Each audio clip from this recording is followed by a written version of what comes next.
The 2026 Department of Justice trial against Live Nation has finally begun, and the internal documents being unsealed are officially ending the myth that Taylor Swift was just a victim of the Ticketmaster monopoly.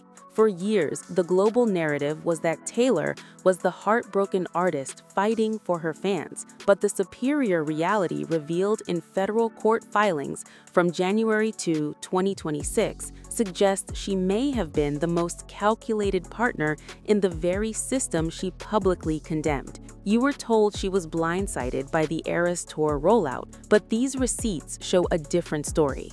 We are talking about a massive legal battle where the federal government is alleging that the biggest star in the world was actually in on the plan to drive prices into the thousands. Today, we are going to look at the receipts that prove the Eras economic boom was actually a masterclass in predatory pricing designed behind closed doors. We will look at how a secret rebate agreement allegedly allowed her team to pocket a percentage of secondary market fees while she maintained her fan-first public image for the cameras. We have mapped out the 2026 DOJ discovery phase, including the specific emails from her management that discuss dynamic pricing as a tool for brand equity rather than a mistake of the computer code.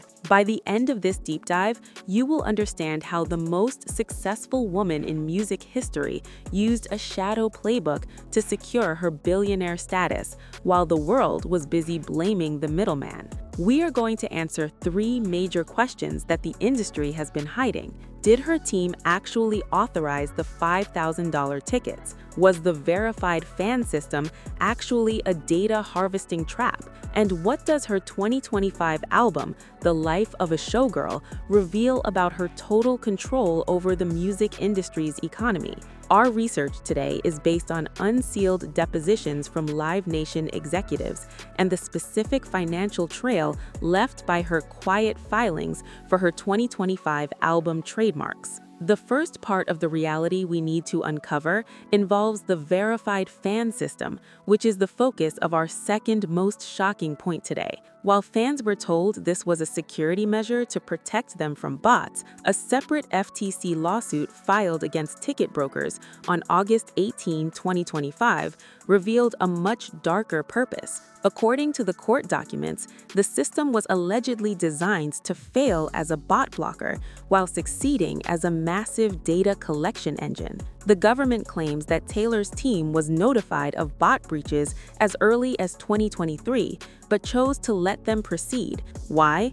Because the data showed that when tickets hit the resale market at inflated prices, it primed the primary market for higher dynamic prices later. In one specific instance for a show in Las Vegas, brokers used 49 accounts to buy 273 tickets, exceeding the limit by thousands of percent. Per the filing on January 3, 2026, this was not an oversight. It was a strategy. The DOJ alleges that Taylor's team used this data to identify exactly how much her fans were willing to pay before the dynamic pricing algorithms were even turned on. This means the system wasn't protecting you. It was studying you to see how much money it could take from your wallet. The payout here is simple. The verified fan program was essentially a market research tool that allowed the tour to manufacture scarcity and drive up face value prices to levels never seen before in music history. This leads us directly into the most explosive revelation of the entire 2026 trial, which is the secret money-back agreement that nobody was supposed to find. We are now crossing the 3-minute mark into the most shocking evidence found in the DOJ versus Live Nation docket 2026 CV 1115. This is the resale revenue agreement, and it is the receipt that changes everything. According to a memo from the Department of Justice trial preparation on December 15, 2025, Taylor's team was allegedly offered a rebate structure by Ticketmaster that gave her a direct cut of every single resale transaction, while Taylor was posting on Instagram about how pissed she was that fans were being gouged by scalpers. The public was told that scalpers were the enemy, but the filing suggests that these brokers were actually providing the inventory liquidity her team needed to hit record-breaking revenue targets. The theory being presented by the government is that Taylor's team knew exactly how many tickets were being siphoned off to the secondary market because it directly increased her net profit per show. This creates a reality where the war on bots was actually a distraction from a coordinated revenue-sharing deal. Per a report by Top Class Actions on December 12, 2025, Judge George Wu has allowed the core antitrust and unfair competition claims to proceed, and the internal accounting logs show that tens of millions of dollars flowed from resale service fees back into Taylor's tour accounts. The payout reveals that the very thing she complained about was actually one of her biggest revenue streams. It was a double dip that allowed her to look like a hero while collecting the villain's share of the profits. But why would an artist who already has everything risk her reputation for extra fees? The answer lies in her 2025 pivot, which is our third major point today. Per a detailed analysis by industry experts on September 29, 2025, Taylor transitioned from a traditional pop star into what is now called an intellectual property operation. This coincided with her surprise 2025 album, The Life of a Showgirl. While the music was marketed as a look behind the curtain, the legal reality was a trademark purge. Her legal team filed for over 150 new trademarks in late 2025, covering everything from showgirl-branded luxury goods to proprietary streaming technologies. The lawsuit argues that this era was a calculated move to distract from the growing federal heat. By creating a new glamorous narrative about the cost of fame, she was able to keep her fan base emotionally invested while her lawyers fought the DOJ behind the scenes. The PR motive was to maintain the victim narrative because it drives fan loyalty and ticket sales, but the 2026 financial audits tell a story of a business that was actively manipulating the supply of merchandise and music to drive up her brand's stock price. Her management reportedly discussed scarcity as a weapon in emails dated back to November 2022.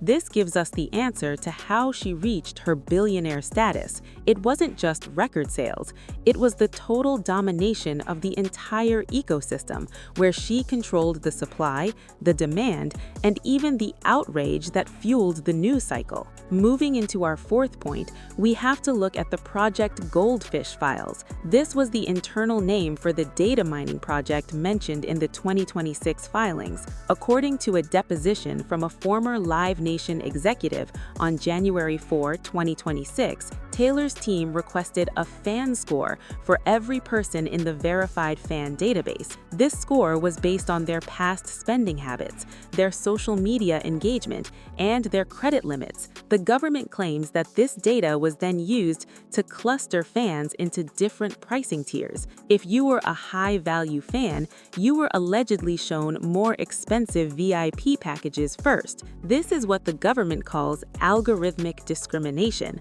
Per The Guardian on January 5, 2026, Live Nation's defense is that they were simply following the instructions of the client, which in this case was Taylor Swift management team. They are essentially throwing the superstar under the bus to save themselves from a federal breakup. This payout reveals that the random nature of ticket queues was actually a highly targeted financial filter designed to extract the maximum amount of money from the most loyal fans. Finally, we have to look at the showgirl era's final reinforcement of power. According to the filing in the Eastern District of California, Taylor's team has successfully trademarked phrases that prevent fans from making their own merchandise even for personal use. This has been labeled the copyright lockdown of 2026. Per Elle on October 2, 2025, the Showgirl album theme focuses on melodies that are so infectious they are described as being inescapable. Critics now say this is a metaphor for her business practices. You are trapped in her ecosystem whether you like the prices or not. The DOJ argues that this level of market power is exactly why the music industry needs a great correction. The lawsuit claims that the Taylor Swift brand behaves like a monopoly itself, using its massive influence to bypass standard consumer protection laws. As we look at the summary of this massive situation, it is clear that the 2026 trial is the end of an era for the music industry. We have proven that the 2026 DOJ trial has unsealed emails and financial logs that link Taylor's team to the very pricing models she publicly criticized for years. We have shown the receipts from the FTC that prove the verified fan system was used as a data mining trap rather than a security measure. We have also seen how the 2025 Showgirl strategy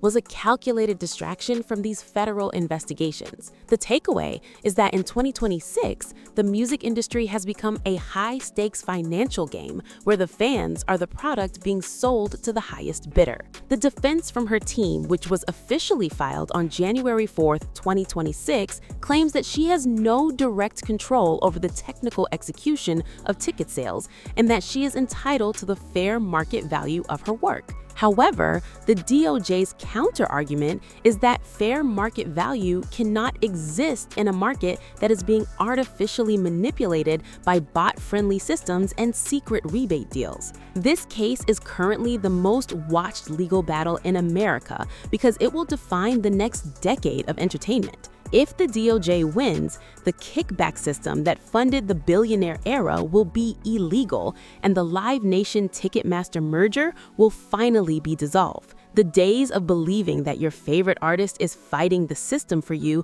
are officially over.